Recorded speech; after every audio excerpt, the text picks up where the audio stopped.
Hello, my name is Jonathan Radu, and today, for accounting practices, I'm going to be going over the Analyzing Statement of Cash Flows presentation. So today I'll be providing an overview and cash flow performance for PepsiCo for their fiscal year of 2024, in which they had operating activities of 12.5 billion. And so that consisted of the investing activities of 5.5 billion, as well as the financing activities of 7.6 billion.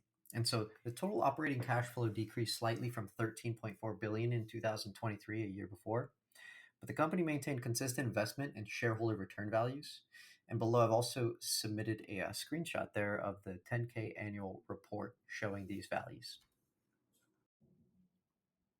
For the major sources of cash, the operating activities consisted of a net income of 9.6 billion, with depreciation slash amortization being 3.16 billion, and they were the primary operating inflows, reflecting the company's robust earnings and large non-cash expense base. Some of the additional inflows came from deferred taxes and pension-related adjustments as well.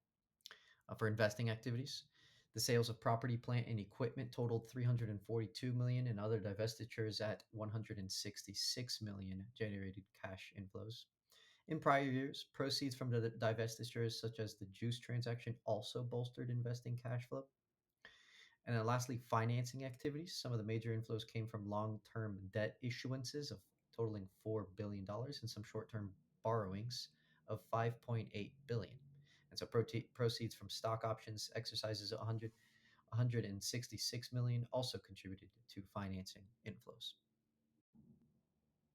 Some of the major uses of cash in the three sections include operating activities, where cash payments for taxes under the TCJ Act was totaling 579 million, and working capital changes, including higher inventories and lower accounts payable, reduced cash flow.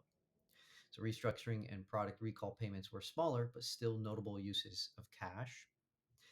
In the investing activities, the largest outflow was capital spending at 5.3 billion, and that supported productivity and digital initiatives across global operations. There were also acquisitions and intangible asset purchases totaling 256 million. For financing activities, the company used 7.2 billion for dividends and 1 billion for share repurchases. Also, there were debt repayments of 3.9 billion, which also reduced the total cash. For net income versus the cash from operations, net income of 9.6 billion was significantly lower than the 12.5 billion in operating cash flow because of the non-cash expenses like depreciation, amortization, and impairment charges totaling around 3.9 billion and deferred tax adjustments.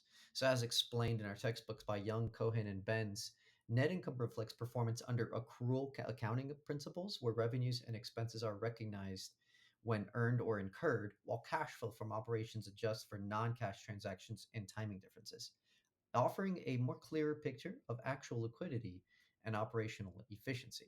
And so working capital fluctuations, especially inventory buildup and lower payables, partially offset those non-cash add-backs. So these reconciliations ensure cash flow reflects real liquidity and not just accounting earnings. So some of the financial strengths for PepsiCo include operating cash inflows consistently exceed $12 billion annually, underscoring strong profitability and disciplined expense control. Management MDA highlights confidence in adequate liquidity, bolstered by commercial paper access, credit facilities, and diversified cash sources.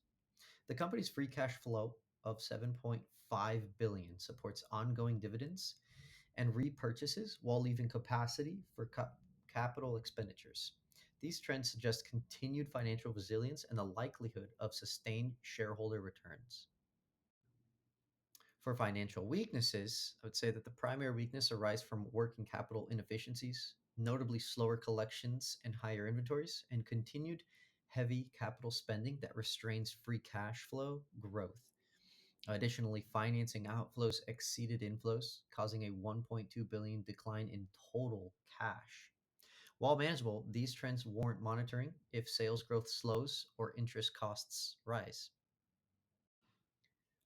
So overall, PepsiCo's 2024 cash flow statement reflects a solid operational foundation, strong liquidity, and balanced capital allocation. The company's ability to generate over $12 billion in operating cash flow amid macroeconomic pressures positions it for continued success, though modest attention to working capital optimization and capital efficiency could further strengthen future results. On this last slide are some of the references I used for the creation of this presentation. Thank you so much for listening. Bye bye.